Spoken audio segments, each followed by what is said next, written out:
when we consider Sagittarius as the last season, the very basic methodology is that Sagittarius as the last season, we've gone through the death of Scorpio, and now in this quieting time, we are synthesizing life experience in the darkening days. We've got time to reflect on what happened in Scorpio. How did we feel? And what happened in Libra? Were we able to make those connections or find our peace or whatever? What happened in Virgo? Was I able to lay up my stores? What happened in Leo? Did I find my joy? And that's the Sagittarius quest for meaning. It ain't forward, it's backward. Another lie in conventional astrology, because the adventure is in everything that we have learned. And then yes, the polarity, then we take that and move forward. Then that becomes the seed that we hand off to Capricorn. And so when we consider the synthesizing of life experience, this embryonic development, this coding of our genetic program that occurs in Sagittarius season, well, in seasonal archetypology, we take all of that and we project it onto something outside of ourselves. What could define this bigness? Well, the biggest planet, Jupiter. Moreover, we look at that astronomically and we see that Jupiter is on the other side of the asteroid belt.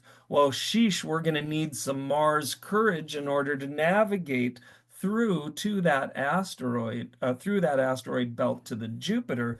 And Jupiter's got to be something worth doing that journey for. So there's the purpose and the meaning part of that Jupiter.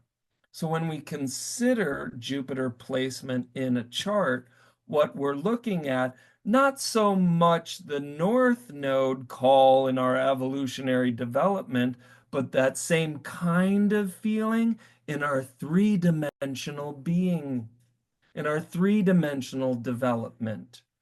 Jupiter, how can I evolve and grow in this freaking life? I mean, whatever, spirit and, evolutionary intention, blah, blah, blah, blah, blah. I want some luck.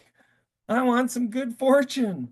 Give me some money, yo. Give me my right people. Make it worth it. Give me some meaning and purpose of this life.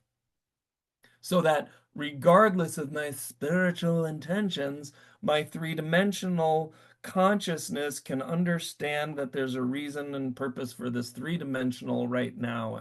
And again, it sounds like some of the stuff I said, but a little different.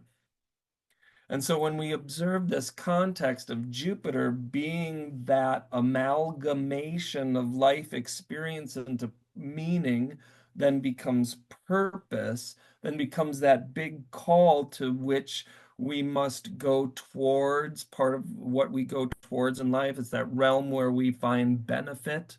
It's that realm that we can extract some optimistic reflection from. It's the brightest thing and the biggest thing in the sky. Oh, wow, how can I be so big and bright, no matter how dark in the night sky, right? So Jupiter placement in a chart then indicates uh, how how we can best synthesize our life experience into wisdom.